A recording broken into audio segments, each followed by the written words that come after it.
Puji nama Tuhan. Shalom. Sekali lagi shalom. Kita adalah wanita-wanita Allah yang diberkati dan dianugerahi oleh Allah. Amin. Puji nama Tuhan. Pada saat sore hari ini kita akan memulai ibadah WGBI kita, dan saya undang kita semua untuk bangkit berdiri. Sebelum kita memulai ibadah kita, mari kita tundukkan kepala, kita berdoa. Bapa yang baik, Bapa yang bertahta di dalam kerajaan sorga, yang kami kenal di dalam nama Tuhan Yesus. Terima kasih Bapa, karena Engkau sudah kumpulkan kami di tempat ini untuk kami sama-sama memuji dan memuliakan nama-Mu. Tuhan Yesus, kami bersyukur kepadamu oleh sebab anugerah-Mu kami ada di tempat ini, dan hanya segala pujian, syukur kami berikan kepada nama-Mu. Terima kasih Tuhan, kami siap memulai ibadah ini di dalam nama Yesus. Haleluya. Kita naikkan pujian kita, Yesus kemuliaan.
Namun sebelumnya kita berdoa.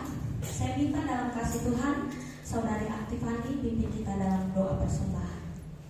Kita bersama di dalam doa.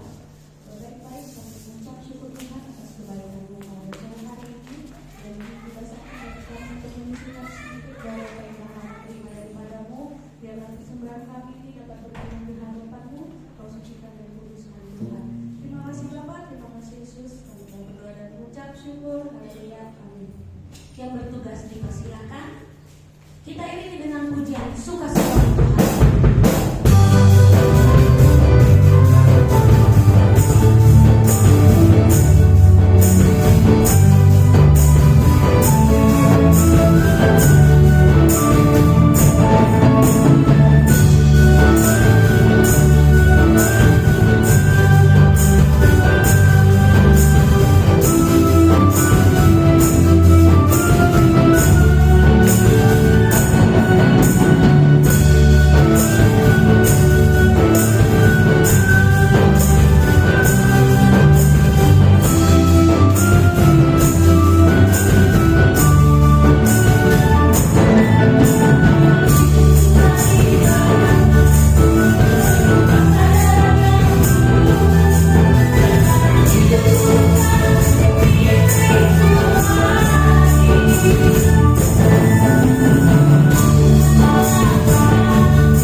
pemberitaan firman yang akan kami dengarkan Tuhan.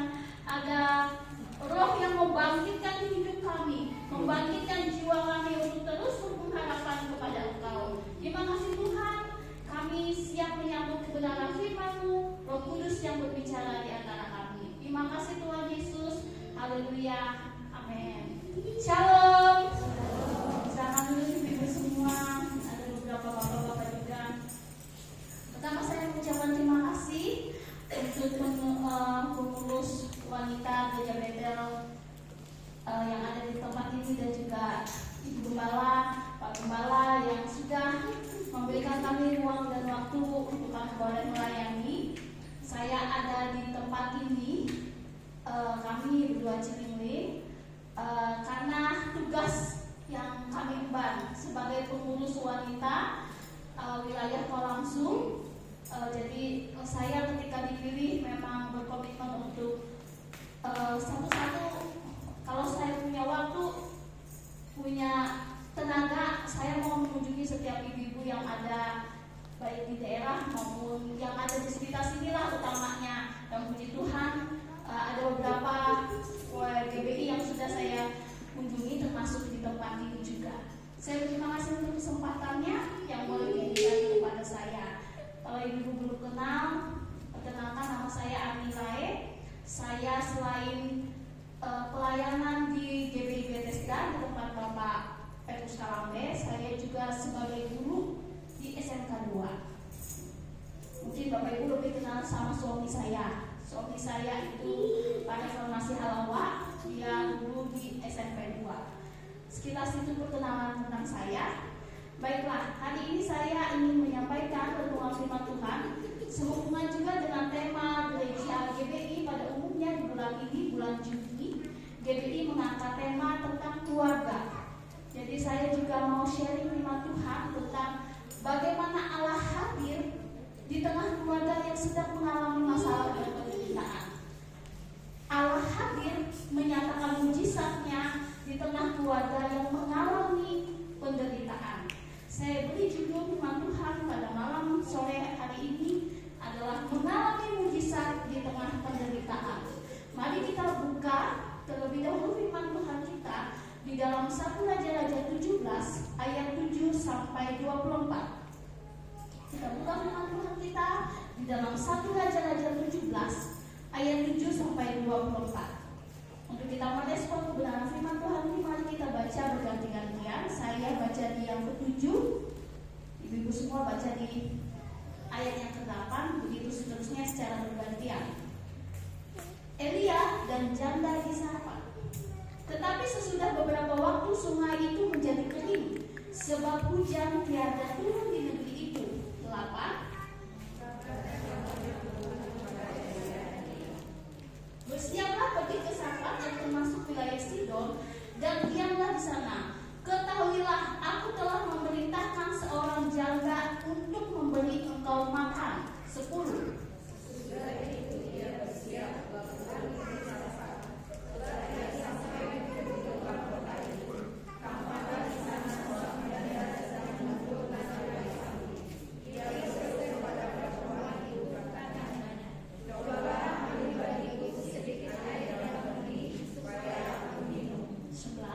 Ketika perempuan itu pergi mengambilnya, ia berseru lagi, cobalah ambil juga bagiku sepotong roti. 12.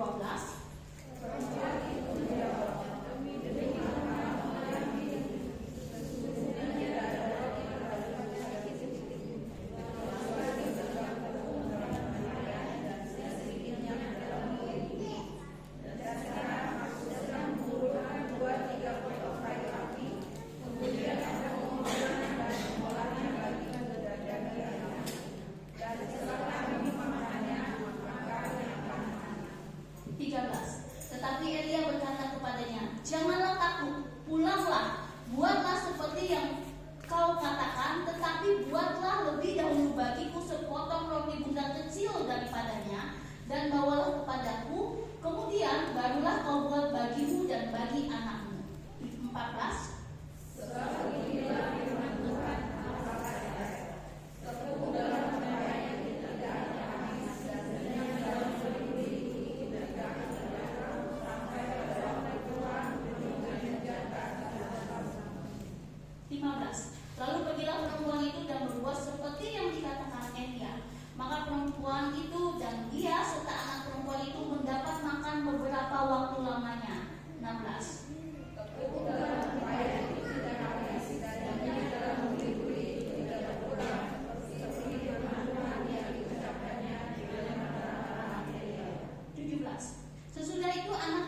perempuan pemilik rumah itu jatuh sakit dan sakitnya itu sangat keras sampai tidak ada napasnya lagi. 18. Kata perempuan itu kepada Elia, apakah maksudmu datang kemari ya Allah? Sehinggalah engkau kepadaku untuk mengingatkan kesalahanku dan untuk menyebabkan anak-anakku mati. 19. Kata Elia kepadanya, berikanlah anakmu itu kepadaku. Elia mengambilnya dari pangkuan perempuan itu dan membawanya naik ke kamarnya di atas dan membaringkan anaknya itu di tempat tidurnya. 20. Sesudah itu ia berseru kepada Tuhan katanya, ya Tuhan Allahku, apakah engkau menimpakan pengalaman ini kepada saya juga yang menerima aku sebagai penumpang dengan menuntut anaknya? 21. Lalu ia memunculkan badannya di atas anak itu 3 kali dan berseru kepada Tuhan. Katanya, ya Tuhan Allahku, pulangkanlah kiranya nyawa anak ini ke dalam tubuhnya. 22.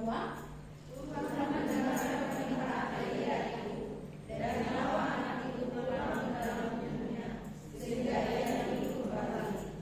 23. Elia mengambil anak itu, ia membawanya turun dari kamar atas ke dalam rumah dan memberikannya kepada ibunya. Kata Elia, ini anakmu, ia sudah hidup. 24. 1, 2, 3. Kemudian kata perempuan itu kepada Elia, sekarang aku tahu bahwa engkau adalah dan firman Tuhan yang kau ucapkan itu adalah benar. Amin. Dari pembacaan firman Tuhan ini kita melihat bagaimana Allah menyatakan mujizatnya di tengah penderitaan, di tengah masalah yang dialami oleh janda di Sarfat. Saya percaya kita manusia tidak lepas dari masalah. Masalah akan lepas ketika kita sudah ada di dalam liang kubur. Ya, tidak ada masalah, hanya meninggalkan masalah bagi orang-orang yang kita tinggalkan. Masalah tidak datang silih berganti. Yang terpenting adalah bagaimana kita merespon atas masalah itu. Bagaimana kita melihat masalah itu, apakah sebagai sesuatu yang akan mendatangkan kerugian, atau kita melihat masalah itu sebagai kuasa Allah yang dinyatakan atas hidup kita. Kita lihat masalah apa saja yang dialami oleh perempuan ini. Perempuan ini mengalami masalah yang bertubi-tubi, kalau bisa dikatakan sudah jatuh tertimpa tangga pula. Karena kenapa? Kalau kita lihat penderitaan yang dialami oleh janda ini, yang pertama, janda ini ditinggal oleh suaminya. Bagaimana kalau kita ditinggal oleh pasangan hidup kita?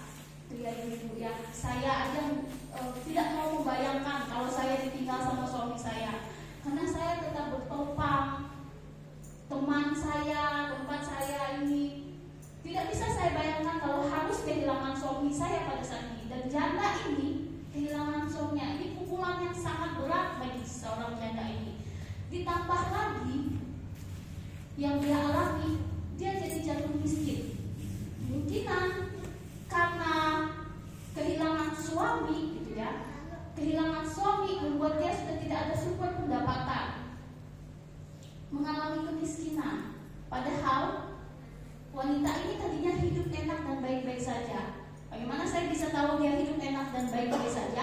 Kita lihat ceritanya, dia punya rumah bertingkat kan, rumah bertingkat yang khusus disediakan untuk Elia, hamba Tuhan. Pada zaman itu kalau rumah sampai bertingkat berarti menunjukkan status sosialnya lebih tinggi. Jadi dia bisa dikatakan lebih kaya. Tapi kemudian karena kematian suaminya membuat hidupnya terpuruk. Suaminya meninggal, kehilangan pegangan hidup, akhirnya dia jatuh miskin. Itu keadaan yang dia alami akibat dari dalamnya sendiri. Tapi kemudian dari luar kita lihat apa yang terjadi.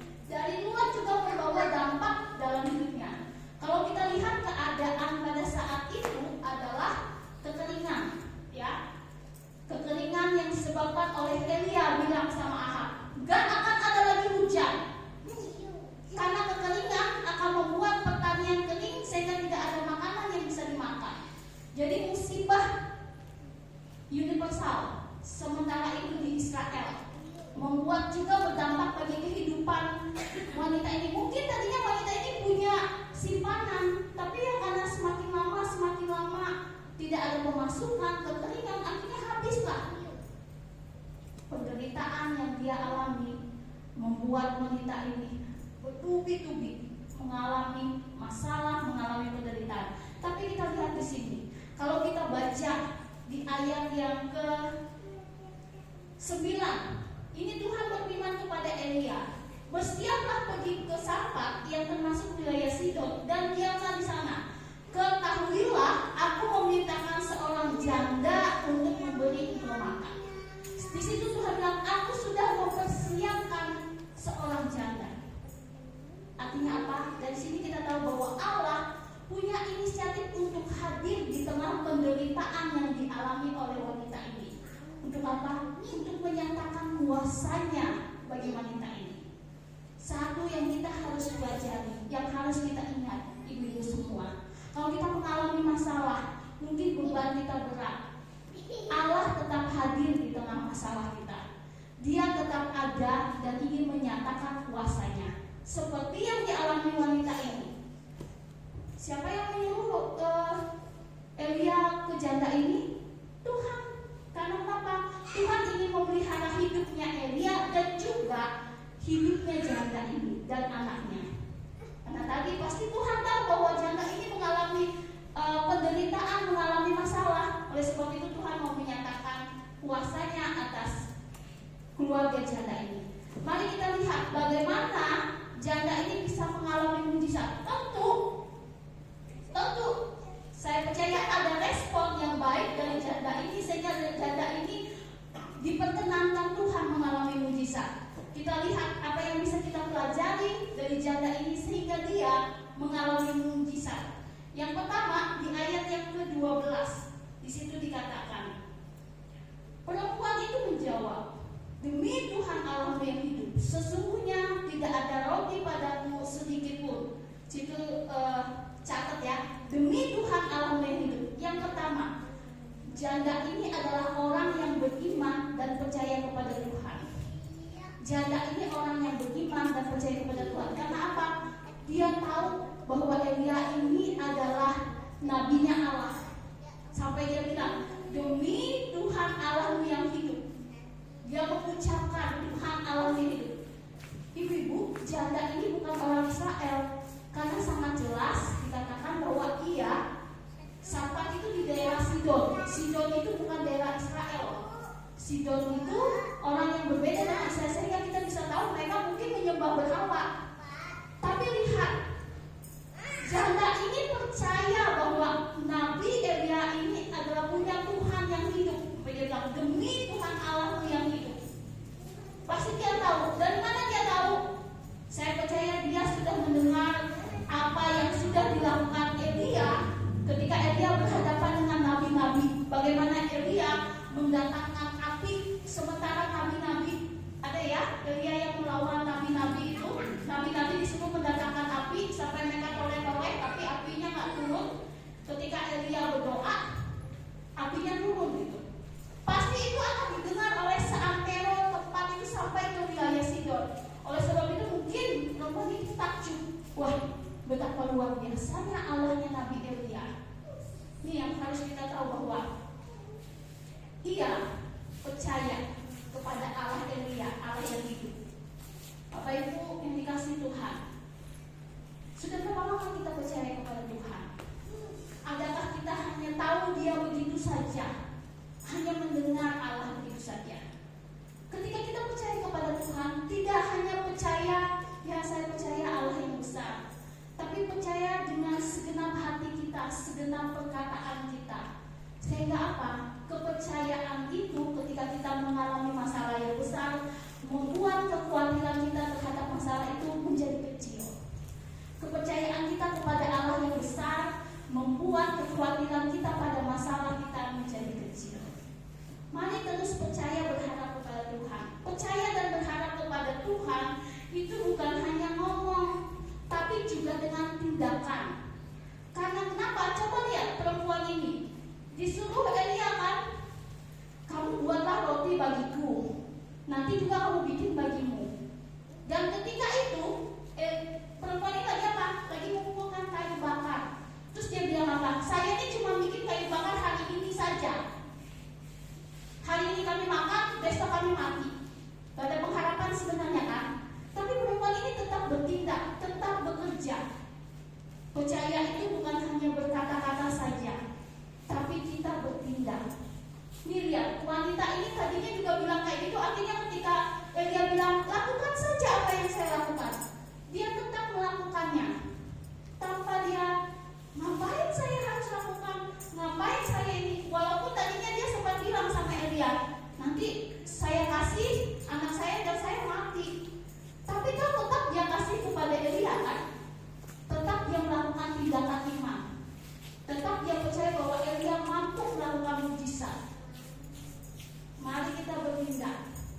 Iman itu bukan hanya kita percaya, tapi kita bertindak, melakukan sesuatu.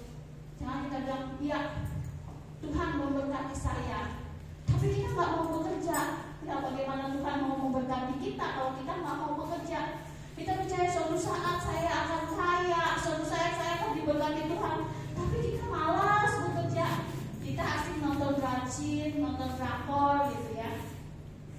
Kayak saya sekarang kalau lagi capek gitu, nonton gitu ya. Aduh, ini kerjaan gak beres-beres. Kalau nonton terus, nah ibu-ibu, mari kita giat bekerja. Iman itu bukan hanya perkataan, tapi juga tindakan. Ia menuruti kata Elia sekalipun itu sulit. Mari ketika kita ada dalam masalah dan ketika Tuhan itu sedang berbicara kepada kita, mungkin itu di luar dari apa yang kita pikirkan, tapi kalau kita yakin itu apa yang Tuhan katakan, mari kerjakan. Percaya dan lakukan apa yang Tuhan katakan kepada kita. Yang kedua, bagaimana wanita ini mengalami mujizat di tengah penderitaan. Yang kedua yang saya lihat adalah ia adalah orang yang murah hati dan mau melayani di tengah penderitaan dan kekurangan yang ia alami. Wanita ini adalah orang yang murah hati dan mau melayani di tengah kekurangan dan penderitaan yang dia alami. Tahu dari mana? Dia menyapa Elia. Sedangkan Elia ini kan orang asing. Ya belum tentu juga, mungkin perempuan ini sudah tahu tentang Elia gitu ya, yang sudah mengadakan mujizat. Tapi kan nggak mungkin dia tahu mukanya Elia yang mana sih? Karena saya percaya waktu itu Facebook belum ada, sosial media belum rame. Kalau sekarang kan kita pengen tahu siapa gitu kan kita gampang lewat sosial media, kita bisa lihat wajah. Tapi lihat perempuan ini begitu ramah, dia mau melayani, bahkan dia mau memberi. Coba kita lihat, dia memberi Elia minum, dikatakan beri aku minum, dikasih minum. Kemudian beri aku sepotong roti bundar. Padahal di tengah kekurangan yang dia alami, dia masih mau memberi. Bayangkan itu, di tengah kekurangan, tapi dia masih tetap mau memberi. Dia begitu murah hati. Saya percaya ketika kita punya ringan tangan, membantu orang, memberi orang, saya percaya Tuhan pasti juga akan membalaskan apa yang kita perbuat. Hukum tabur tuai itu tidak akan pernah stop, tidak akan pernah berhenti. Oleh sebab itu ibu-ibu, mari kita bermurah hati. Mari kita suka memberi. Seperti wanita ini, dia memberi walaupun dia udah bilang saya kasih ini cuma untuk anak saya sama saya, nanti habis, kasih dulu untukku katanya, kata si Elia. Dan akhirnya wanita ini tetap memberi. Bahkan wanita ini juga memberikan tumpangan. Dia memberkati Elia. Ibu-ibu yang dikasih Tuhan, mari saat ini kita belajar dari kisah hidup perempuan ini. Mari kita belajar untuk memberi, khususnya kita memberi kepada hamba-hamba Tuhan. Elia ini kan hamba-hamba Tuhan ya. Jadi kita beri kepada hamba-hamba Tuhan, kita berkati. Saya yakin dan percaya Tuhan yang akan membalaskannya. Saya ini dulu kuliah gitu ya, saya di asrama. Puji Tuhan ketika saya kuliah saya berkecukupan. Yang mama saya masih bisa kasih saya uang. Ini mama saya yang bersama dengan saya gitu ya.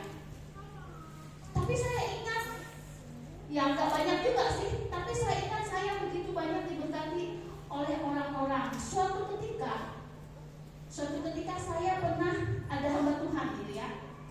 Ada hamba Tuhan yang kasih saya uang ketika habis ada kelas, kemudian ada kelas terus dia cerita. Dia pernah ke tempat saya dulu pelayanan di Kuala Kapuas gitu ya.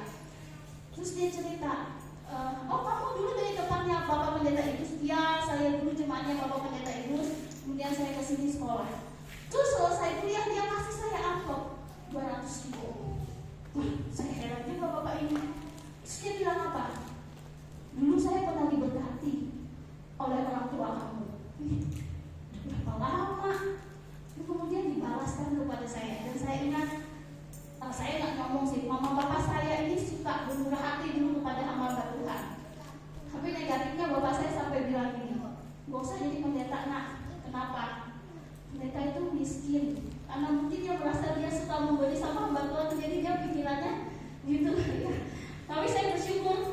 tidak pernah kekurangan.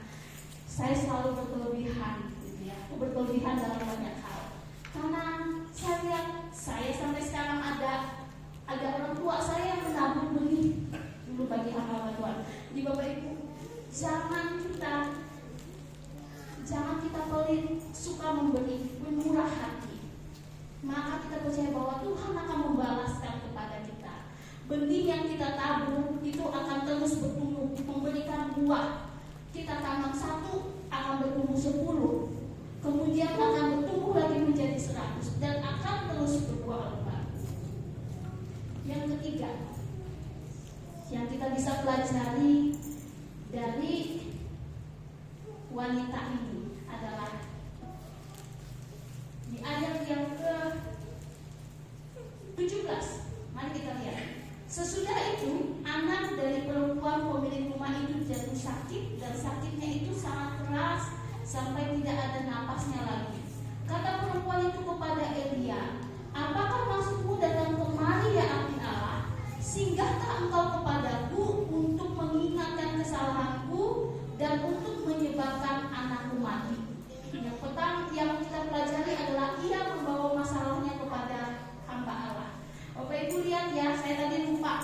Ketika wanita ini membeli di ayat yang poin yang kedua ya, apa efek ketika wanita ini membeli? Di ayat yang ke-14. Sebab beginilah firman Tuhan Allah Israel, tepung dalam tempayan itu tidak akan habis dan minyak dalam buli-buli itu pun tidak akan berkurang sampai pada waktu Tuhan memberi hujan ke atas bumi. Lalu pergilah perempuan itu dan berbuat seperti yang dikatakan Elia. Maka perempuan itu dan dia serta anak perempuan itu mendapat makanan beberapa waktu lamanya. Lihat nih, tadi ketika dia olah, katanya kan habis ya. Setelah saya olah ini tepung di tempayan dan minyak dalam buli-buli ini akan habis. Setelah saya adon, saya bakar habis. Tapi tahu apa yang terjadi? Ternyata ketika dia memberi kepada Elia, minyak itu udah habis-habis. Selalu ada. Ketika dia mau makan, buat lagi, ada persediaan lagi. Ada persediaan lagi. Itu ketika kita memberi, akan selalu ada benih, akan selalu ada yang kita terus buah yang akan terus kita nikmati. Bayang-bayang. Saya tuh paling suka kadang ya, kalau di gereja habis acara gini kan misalnya makan-makan gitu ya. Habis itu pulangnya masih bungkus gitu ya. Ibu-ibu gitu suka ya bungkus-bungkus. Bukan karena saya senang, enggak. Bukan. Tapi besok kan kita harus makan lagi. Terus kemudian kan saya kan bekerja. Kalau masih ada makanan kan siapa yang bikin? Saya udah betapa bikinnya ringan sekali pekerjaan saya. Kenapa? Selesai bekerja saya udah gak bikin lagi makanan karena masih ada sisa makanan yang kemarin yang dibungkus. Jadi saya aduh puji Tuhan masih ada sisa makanan yang kemarin. Jadi saya udah gak capek gak mikir hari ini makan apa lah. Belum ada ikan mesti pergi beli lagi gitu kan. Apalagi sukacitanya wanita ini ketika mendapatkan tepungnya udah habis-habis. Dan itu masa kekeringan di mana semua orang sudah habis makanannya. Tapi dikatakan Tuhan tetap memelihara dia. Kenapa? Karena wanita tadi taat. Wanita tadi mau memberi. Mari kita belajar. Dan yang ketiga, di ayat yang ke-17 itu kita lihat, tiba-tiba lagi sudah selesai perkaranya, sudah dapat makanlah perempuan ini, masalah yang satu sudah terselesaikan. Anaknya apa dikatakan? Mati. Pas Elia ada di situ lagi, anaknya mati. Nah itu yang saya bilang, sudah ketimpa, sudah jatuh ketimpa tangga, mati anaknya. Lalu dia datang kepada Elia dan mengadukan. Dari sini kita belajar bahwa perempuan ini membawa masalahnya kepada hamba Allah. Dia membawa masalahnya kepada hamba Allah sebagai wakil Allah pada saat itu. Dia mengadu. Dia bilang ini loh, dan ya manusiawi ketika dia tanya gitu ya sama Elia, ngapain kamu Elia kesini? Kamu mau bikin anakku mati kah? Katanya ya kan, dia bilang gitu kan. Kata perempuan itu kepada Elia, apa maksud kedatanganmu kemari ya abdi Allah? Siapakah engkau? Singgahkah engkau kepadaku untuk mengingat kesalahanku dan untuk menyebabkan anakku mati? Jadi janda ini wajar lah ya, dia bertanya mati. Apa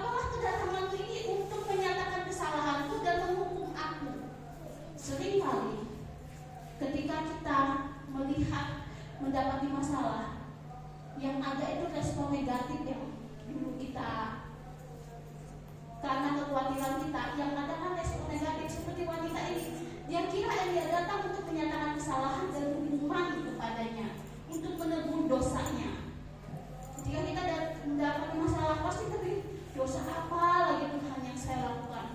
Kenapa lagi itu? Mari ibu kita berpikir ketika kita menghadapi suatu masalah. Nah, saya dapat satu masalah, gitu ya. Mobil saya ditabrak dari samping itu. Waduh, ya sebenarnya suami saya sih nggak akan terlalu protes. Cuman masalahnya suami saya sebelum saya pergi itu dia kasih bon. Ini ya mobilnya tadi AC-nya sudah saya perbaiki, ininya saya sudah perbaiki, 3,5 juta habisnya. Datang pula saya pergi, kemudian ditabrak. Aduh, sampai saya itu pulang, saya gemeteran, saya tanya ke Tuhan, saya punya dosa apa? Saya cuma bisa nangis. Saya punya dosa apa? Seringkali kita kan begitu. Ya nggak apa-apa kalau kita tanya Tuhan saya punya dosa apa. Kalau kadang kita menyalahkan Tuhan, itu yang lebih mengerikan. Ketika kita punya masalah kita menyalahkan Tuhan, wah itu yang lebih menyakitkan. Mari Bapak Ibu, ketika kita punya masalah, tanyakan pada Tuhan, tapi bukan untuk menyalahkan Tuhan, tapi kita tanyakan apa maksud Tuhan atas semua ini. Jangan kita mengontak-kontakkan Tuhan dalam pemikiran kita yang sempit. Jangan kita menyatakan bahwa masalah kesakitan yang kita alami itu karena dosa kita atau karena hukuman Tuhan atas pelanggaran yang kita lakukan. Jangan. Kenapa? Karena Tuhan itu kasih setianya begitu besar. Sebegitu besar dosa yang kita lakukan ketika kita minta ampun kepada Tuhan, maka Dia akan mengampuni dosa kita. Jangan kita mengotak-ngotakkan Tuhan dalam pemikiran kita yang sempit. Tapi mari kita melihat ketika ada masalah, penderitaan, kita melihat bahwa itu sebagai nyatanya Tuhan membuktikan mujizatnya dalam hidup kita. Kita mau melihat bahwa apa yang terjadi atas kehidupan kita merupakan Tuhan mau menyatakan mujizatnya dalam hidup kita. Seperti ini, setelah anak ini hidup, wanita ini bilang apa? Di dalam ayat yang ke-24, kemudian kata perempuan itu kepada Elia, sekarang aku tahu bahwa engkau abdi Allah dan firman Tuhan yang kau ucapkan itu adalah benar. Ternyata di balik masalah yang dihadapi wanita ini, Tuhan mau menyatakan mujizatnya, menyatakan kemuliaannya dalam hidup keluarga wanita ini. Yakinkanlah ibu-ibu bahwa ketika kita menghadapi masalah, itu adalah sarana Allah menyatakan mujizatnya bagi kita, menyatakan kebesarannya bagi kita, menyatakan kasih-Nya. Saya percaya jangan kita bahwa mujizat yang kita alami itu adalah mujizat sesuatu yang besar. Mujizat itu juga yang sangat besar adalah mujizat keselamatan. Kalau kita bisa hidup sekarang, kita bisa selamat sekarang, itu mujizat terbesar. Jangan kita hanya berharap uang jatuh dari langit gitu. Kita berharap saya dikasih Tuhan rumah gitu ya, saya dikasih Tuhan mobil. Di rumah saya itu, sebelah rumah saya itu ada rumah kosong dan dilelang. Saya setiap hari bilang, Tuhan bisa nggak rumah itu jadi milik saya? Sampai udah sebulan kan saya udah gitu, akhirnya saya kok kamu ini aneh-aneh aja dalam pikiran saya, aneh-aneh aja. Kayak gimana ya minta rumah itu? Ya, tapi kadang pengen juga sih ada mujizat gitu ya. Tapi kemudian saya diingatkan bahwa mujizat itu hanya mujizat ketika Tuhan kasih rumah. Tapi ketika Tuhan menyatakan kuasanya dalam hidup kita, dalam sehari-hari kita saja, itu sudah mujizat yang Tuhan nyatakan. Maka kita bersyukur atas mujizat-mujizat kecil yang sudah Tuhan lakukan dalam hidup kita. Mari ibu-ibu, kita alami mujizat Tuhan. Kita percaya kalau wanita tadi yang mengalami masalah mengalami mujizat Tuhan, kita percaya juga Tuhan juga akan menyatakan mujizatnya dalam hidup kita. Apa yang harus kita lakukan? Yang pertama, kita percaya kepada Tuhan, menaruh kepercayaan kita dengan kita. Yang kedua, kita memberi, menjadi orang yang murah hati. Dan yang ketiga, kita membawa masalah kita ke hadapan Tuhan. Mari kita datang kepada Tuhan. Ayo Bapak Ibu semua, saya bilang bagi begini. Kita nyatakan bahwa Dia Allah yang besar, yang sanggup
kita sudah diberkati oleh kebenaran firman Tuhan. Waktu selanjutnya saya serahkan kepada Ibu Ketua GBI Bukit Sion. Waktu dan tempat saya persilakan.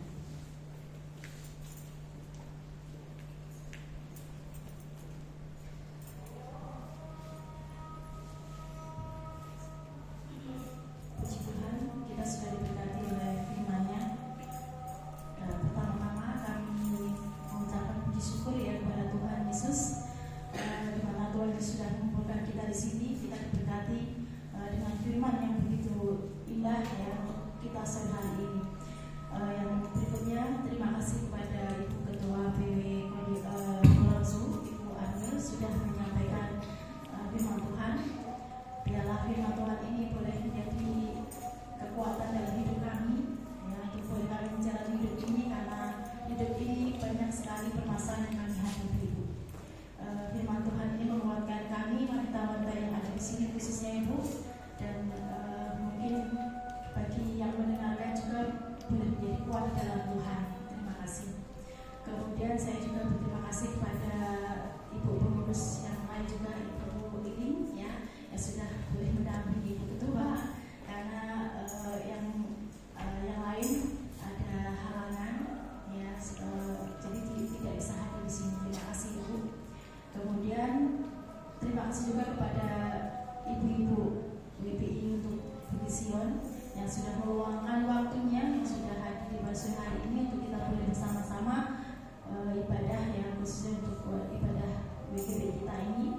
Biarlah di kesempatan yang lain kita boleh bertemu kembali dalam kasih Tuhan, untuk kita boleh sama-sama mendengarkan firman Tuhan dalam ibadah kita berikutnya. Terima kasih Bapak, dimana saya lupa karena ibadah kami ya Bapak.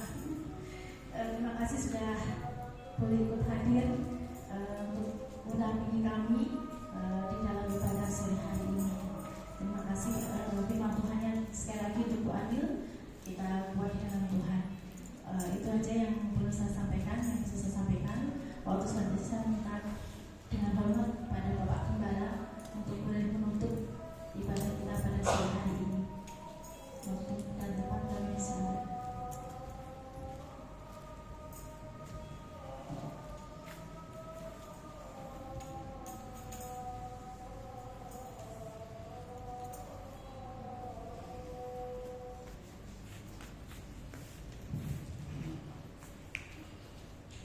Mari silakan kita sama-sama berdiri. Kita akhiri ibadah kita sore hari ini. Mari kita sama-sama tunduk kepala dan berdoa. Bapa, kami sangat bersyukur oleh kasih setia Tuhan. Kau perkenankan kami sekalian untuk memuji dan melakukan Tuhan di tempat ini. Kau juga perkenankan kami untuk mendengar sebagian daripada firman. Kami percaya firman Tuhan terpatri sore hari ini di dalam kehidupan kami. Dan kami juga memohon Tuhan, Engkau mampukan kami sekalian untuk melakukannya dengan setia di dalam hidup kami hari lepas hari. Terima kasih Tuhan, Kau berkenan memberkati Ketua Korwil wanita Kobar Ramandon dan Sukamara yang telah melayani kami sekalian sore hari ini. Terima kasih Tuhan Yesus, Kau juga berkenan memberkati semua pelayan Tuhan yang terlibat di dalam pelayanan sore hari ini. Dan Tuhan, sebentar kami akan berpisah satu dengan yang lain. Kami percaya kami pulang bersama-sama dengan Tuhan. Dan kami juga yakin Bapa, penyertaan Allah yang sempurna itu terus dinyatakan di dalam kehidupan kami sekalian, sehingga kami semua senantiasa hidup bersama-sama dengan Tuhan. Terima kasih Bapa, terima kasih Yesus, terima kasih Roh Kudus. Angkat tangan saudara, saudara-saudara sekalian yang dikasihi oleh Tuhan. Terimalah rahmat dan damai sejahtera dari Allah Bapa di surga, cinta kasih dari Tuhan Yesus Kristus dalam persekutuan dengan Roh Kudus, tetap menyertai saudara-saudara semua sampai selama-lamanya. Haleluya. Saudara-saudara sekalian yang dikasihi oleh Tuhan, bagi kita sore hari ini, kita diberkati oleh Tuhan dengan limpah. Untuk itu, saya nyatakan di dalam nama Yesus, kuasa Allah bekerja di dalam kehidupan semua pribadi yang hadir sore hari ini. Terima kasih Tuhan, terima kasih Yesus, terima kasih Roh Kudus. Dalam nama Yesus kami berdoa dan mengucap syukur. Haleluya. Amin. Selamat silakan duduk. Selamat sore. Tuhan Yesus memberkati.